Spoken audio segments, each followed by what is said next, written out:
Movimento o corpo.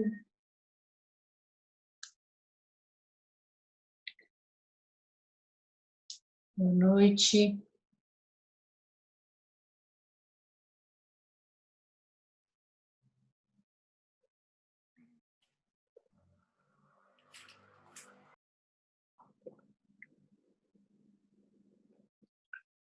Vamos seguir a leitura da Charlotte Joubert. Hoje a gente começa um novo capítulo, que é autoridade. Depois dela ontem brindar a gente com o momento presente. Autoridade. Depois de anos falando de um grande número de pessoas, ainda me surpreendo com o problema que fazemos de nossas vidas e de nossas práticas. Não há problema. Dizer isso é uma coisa, mas vê-la é outra, bem diferente. As últimas palavras de Buda foram: sê tua própria lâmpada. Ele não disse corram para este ou para aquele mestre ou para aquele centro. Ele falou: olhe, seja a tua própria, sê a tua própria lâmpada. O que desejo discutir aqui é o problema da autoridade. Em geral, somos uma autoridade para os outros, dizendo-lhes o que fazer, ou buscar alguém que seja uma autoridade para nós, ordenando-nos o que fazer. Contudo, procuraríamos uma autoridade se tivéssemos confiança em nós mesmos e em nossa compreensão. Principalmente quando existe algo em nossa vida que é desagradável, surpreendente ou incompreensível. Acreditamos que temos necessidade de um professor ou de uma autoridade que nos diga como agir. Sempre me espanto de ver que logo que chega à cidade um novo professor, todos correm para vê-lo. Vou lhes contar o quanto sou capaz de andar para ver um novo professor. Talvez até o outro lado da sala, mas longe não. Não se trata de desinteresse meu pela pessoa. Só que ninguém pode me dizer nada a respeito de minha vida, exceto quem? Não há outra autoridade fora de minha experiência pessoal. Talvez vocês comentem, bem, mas eu preciso de um instrutor que possa me libertar de meu sofrimento. Estou sofrendo e não entendo isso. Preciso de alguém que me diga o que fazer, não é mesmo? Não. Quem sabe você precise de um guia que lhe explique como vivenciar sua vida. O que falta é um guia que lhe deixe claro que a autoridade de sua vida, seu verdadeiro instrutor, é você mesmo. E praticamos para compreender internamente este você. Só existe um professor, e quem é ele? A própria vida. Cada um de nós é, claro, uma manifestação da vida. Não poderíamos ser outra coisa. No entanto, acontece que a vida é um professor da mesma maneira rígido e infinitamente gentil. É a única autoridade em quem é preciso confiar. Esse professor, essa autoridade, está em todo lugar. Não é preciso ir a locais especiais para encontrar esse incomparável mestre. Não é necessária uma situação especial, ideal ou tranquila. Aliás, quanto maior a confusão, melhor. O escritório costuma ser um excelente lugar. O lar comum é perfeito. Esses ambientes estão muito bagunçados quase o tempo todo. Sabemos por experiência própria. Aí é onde está a autoridade e o professor. Esse é um ensinamento muito radical que não cabe a todo mundo. As pessoas costumam esquivar-se desse tipo de ensinamento e não querem saber dele. E o que desejam saber? O que vocês querem saber? Até ficarmos prontos, o que geralmente significa até termos sofrido e estarmos dispostos a aprender com o sofrimento. Isso é estar pronto. Somos como passarinhos no ninho. O que fazem as aves no ninho quando filhotes? Ficam de boca aberta para cima e esperam ser alimentadas.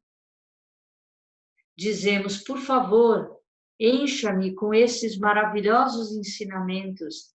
Ficarei de boca aberta e você a completa. O que estamos falando é, quando mamãe e papai vão voltar, quando um grande mestre, uma suprema autoridade virá para me preencher com aquilo que dará fim às minhas dores e ao meu sofrimento. A grande novidade é que mamãe e papai já estão aqui. Onde estão? Exatamente aqui. Nossa vida está sempre aqui. Porém, como minha vida pode parecer a mim incômoda, monótona, solitária e depressiva, se eu fosse encará-la, ver a vida como ela é, quem iria querer isso? Na prática, ninguém. Mas quando posso começar a viver este momento presente, o verdadeiro professor, quando eu puder com honestidade ser cada momento de minha vida, o que estou pensando e sentindo, então essa experiência se torna só isso. O contentamento do samadhi, de viver a palavra de Deus. Esse é a prática do Zen. Não precisamos nem usar o termo Zen. A mamãe e o papai por quem ficamos esperando já estão aqui, exatamente aqui. Não podemos evitar a autoridade, mesmo que o desejássemos. Quando vamos trabalhar, está lá. Quando estamos com nossos amigos, está lá. Quando estamos em família, está lá. Pratiquem sempre o zazen, orem sempre. Se entendemos cada momento da vida como o professor, não podemos nos impedir de fazê-lo. Se de fato somos cada momento de nossa vida, não há espaço para uma influência ou uma autoridade externa. Onde ela poderia estar? Quando sou apenas meu próprio sofrimento, onde está a autoridade? A atenção, o vivenciar é a autoridade e é ainda o esclarecimento da ação a ser executada. Existe uma última ilusãozinha. Todos nós corremos o risco de querer brincar com ela no tocante à questão da autoridade. É a seguinte. Bem, serei eu então minha própria autoridade. Muito obrigada. Ninguém ficará dizendo a mim o que fazer. O que é falso nessa posição? Eu serei minha própria autoridade. Desenvolverei minhas próprias concepções a respeito da vida, minhas próprias ideias do que é a prática Zen. Estamos todos repletos dessas bobagens. Se eu tentar ser minha própria autoridade nesse sentido restrito, serei tão escrava quanto se deixar que outra pessoa o seja. Porém, se eu não sou autoridade, nem você, não é autoridade, então quem é? Já mencionamos antes, mas se não ficar muito bem entendido, correremos o perigo de nos afundar na areia movediça. Vocês compreendem?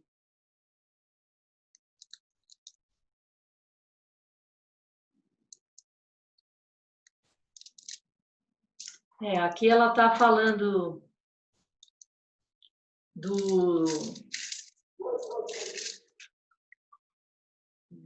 dessa autoridade em mim mesma, em você mesmo, em cada um de nós, quando a gente de fato manifesta esse eu maior, né? Quando ela joga nesse finalzinho a pergunta: se não é você e não sou eu autoridade, então quem é?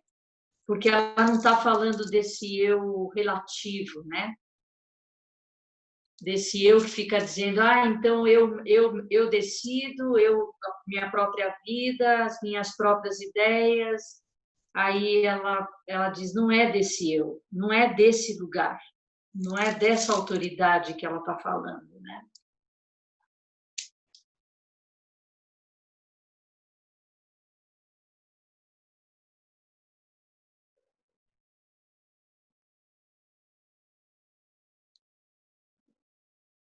É porque é muito difícil a gente entender que a nossa vida como ela é o nosso mestre, né? E a gente pode compreender racionalmente, mas a gente realmente experimentar isso é diferente, né?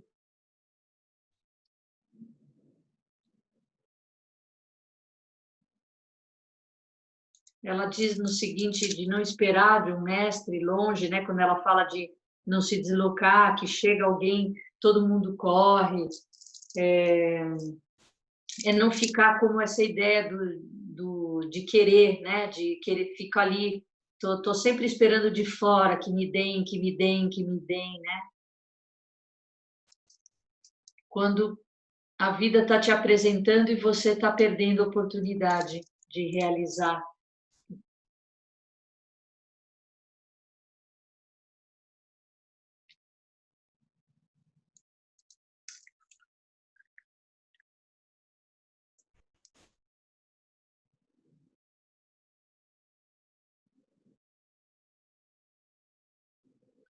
É isso aí, ela deixa aqui, pratiquem sempre o zazen e orem sempre.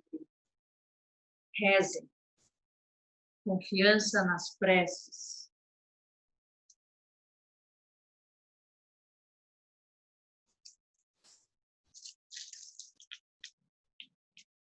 Alguém quer falar alguma coisa?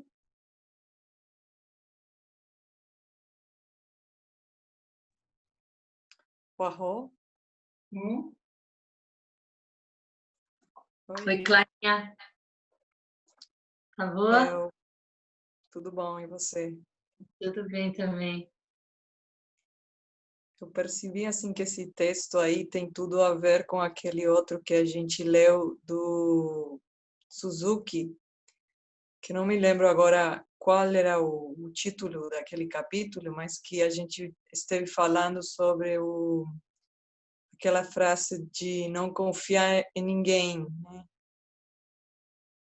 Que eu não Que me até lembro. foi cômico, que usava do patrão, né? Que a gente Isso. achava que não estava ruim.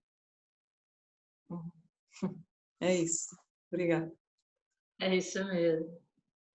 Eu lembrei também na hora que ela fala, eu lembrei exatamente disso.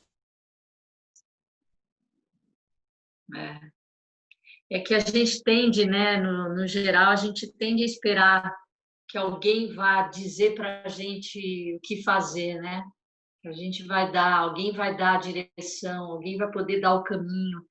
Na realidade, os mestres dão o caminho, né? Eles indicam o caminho. É que a gente se perde no o que eu acho, o que eu estou entendendo, né? O que é para mim. E aí a gente começa a se perder um pouquinho, né? Mas é isso aí. Muito bom. Boa lembrança. Mais alguém?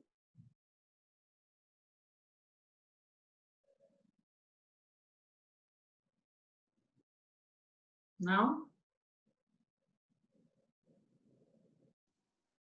Alô? Ai, oi, Caio. Oi, vocês me ouvem? Sim. Vou trazer mais perto aqui, senão acho que... Não, só para compartilhar uma história que eu lembrei, que quando eu estava recentemente no Zen Center de Minnesota, o professor lá, que é o Tim Burkett, ele foi aluno do Suzuki Roshi também.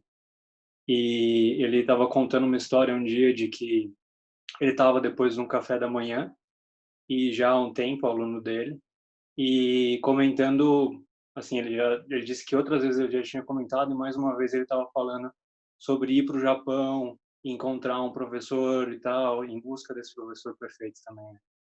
E aí o Suzuki, no fim do café só, ele não falou nada. E aí depois ele só falou para ele ir na prateleira das tigelas de chá. E aí ele apontou para elas e falou para ele tentar achar qual que era mais bonita. E aí ele ficou um tempo ali olhando. E aí ele pegou e falou: enquanto você estiver tentando procurar qual que é a tigela mais bonita, você não vai conseguir contemplar nenhuma delas. E aí isso marcou ele assim. Isso aqui, no fim, a conclusão é que ele nunca foi para o Japão e ele continuou sempre sendo aluno só do Suzuki. Mas achei que foi uma história bacana que vai nessa linha.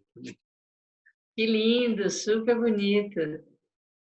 Isso me lembrou, isso me lembrou uma frase de um texto do Canty Sozan, que eu sempre cito, eu gosto muito que ele começa, o texto chama Acreditando na Mente, e a primeira frase dele é assim: o caminho supremo não é difícil para quem não tem preferências.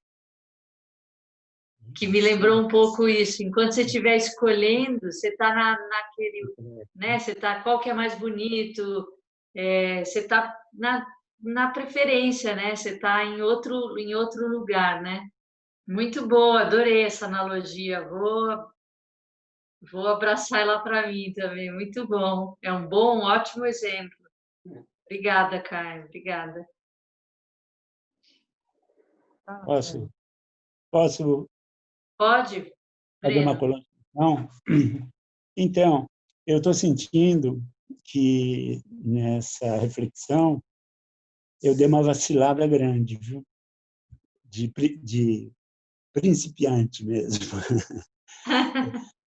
Eu acho que eu fraquejei imensamente. Por quê? Porque eu tentei estabelecer uma correlação com o momento que nós estamos vivendo no presente, né? Objetivamente, a história é objetiva, independente da minha vontade, né? E eu vejo que nós estamos vivenciando uma tragédia assim, de dimensões assim, épicas, assim, quase sem precedentes na nossa história, né? Porque não se trata apenas de uma imensa tragédia sanitária, né, de saúde. Eu associo, além dessa tragédia de saúde, eu associo uma crise gigantesca política. Falta autoridade. Eu vejo autoritarismo. Estamos chegando também, entrando numa recessão gigantesca econômica. Pode-se dizer até uma depressão econômica.